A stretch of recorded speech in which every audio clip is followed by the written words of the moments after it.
grace to and peace from God our Father and from our Lord and Savior Jesus the Christ. Amen. I just want to reiterate, I think you've probably heard me say this, and if not, we'll hear it now. We say at times, and I heard it on TV again a couple of weeks ago, somebody says, I'm going to play the devil's advocate. The devil doesn't need an advocate, he does it on his own. He comes as the form of Satan and is the advocate for the devil. The word Satan simply means the one who comes and accuses, the accuser. The devil means the one who destroys. And the thing that the devil destroys is relationships. He doesn't destroy lives and things of that sort. He breaks apart the relationships. And when that comes apart, then life as you know it falls apart. If you knit, you know what it's like. You just start pulling until you get back to where you missed a stitch or something. Or if you have that really nice sweater you like, and I have one of those and you hook it, the ones you don't like, you hook and nothing happens, but the ones you do like, you start unraveling. That's what Satan does, he unravels. The advocate comes along, and it's not you. You don't need to be the devil's advocate. You need an advocate. You need somebody to speak for you, and you need somebody to speak to you.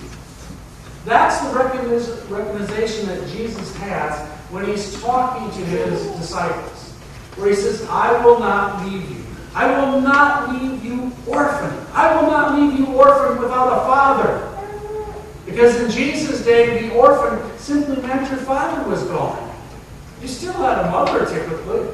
But an orphan was a child without a father. Jesus says, I will not leave you fatherless. And I will ask the Father, he says, and he will give you another advocate to be with you forever. An advocate to be with you forever. We have forgotten that the Spirit has never departed this kingdom. Unlike Elvis, who is indeed gone from the building, the Spirit never departs from your body. And Jesus makes that as a promise, that this advocate will come. So we ask, what does this advocate do? Well, the first thing the advocate does is to advocate for God, to speak deep into your being at the moment when your life is so dark and dreary and dreadful, and even death is at your doorstep knocking. The advocate comes and says, remember, you live with a God of life who loves you so much he was willing to die that you might live. Believe that. You will live. That's all the advocate does. That's all the Holy Spirit does. It comes and speaks to you about God's deep and abiding love. And no matter what befalls you in this kingdom, God will never stop loving you. It's an amazing thing. God never stops loving any human being.